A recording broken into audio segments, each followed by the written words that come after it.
What is the blood plague, you ask?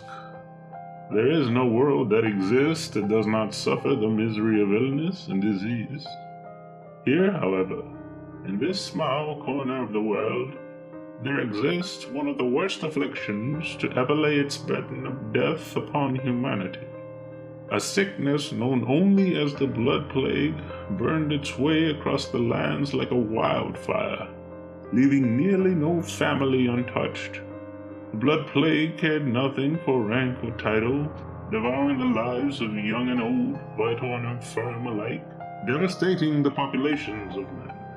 Mercifully, this curse would seem to strike only rarely, with perhaps hundreds of years passing before each instance of this malady.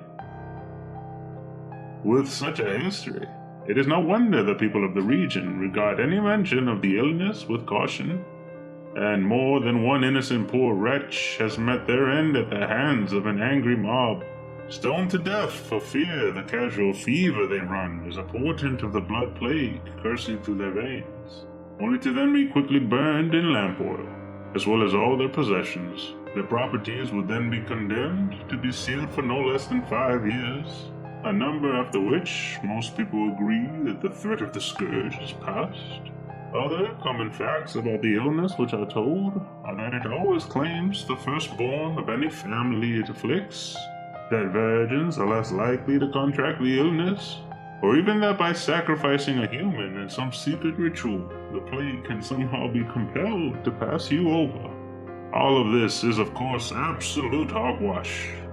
None of the common claims made of the disease have bared the scrutiny of academics who have painstakingly worked to find answers to this mysterious illness, with each passing generation handing down their hard-earned knowledge. The truth is that next to nothing is known of how it spreads, whom is more likely to fall ill, or what causes the miasma to return to the world of men after such long periods of no trace of the thing. The effects of the plague, however, are known all too well. The blood plague's name is no misnomer. The first symptom one is afflicted is usually a nosebleed, though rarely it can begin in the ears as well. The victim may actually feel perfectly fine at this point, but within a few hours the light bleeding will return. This time, however, the blood will not cease to flow, and begin to release from every cavity from which blood can find its way out. Ears, eyes, nose, belly, loins. All of this will be accompanied with terrible pain in the stomach, a pain described as so great that most beg for death at this point. This is only the first day of the plague. Most victims will die on the second. By the second day, the victim will be unable to move on their own strength, most only able to speak with great difficulty.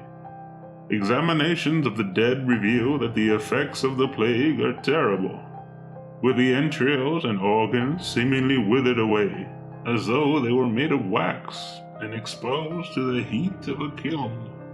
The last indignity for the victim is to have their eyes dissolve into a bloody pulp, going blind shortly before dying.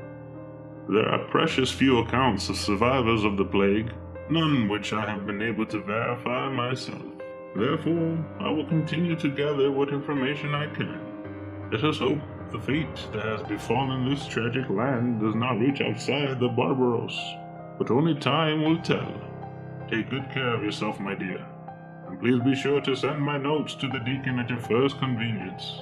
Your adoring husband, Edward.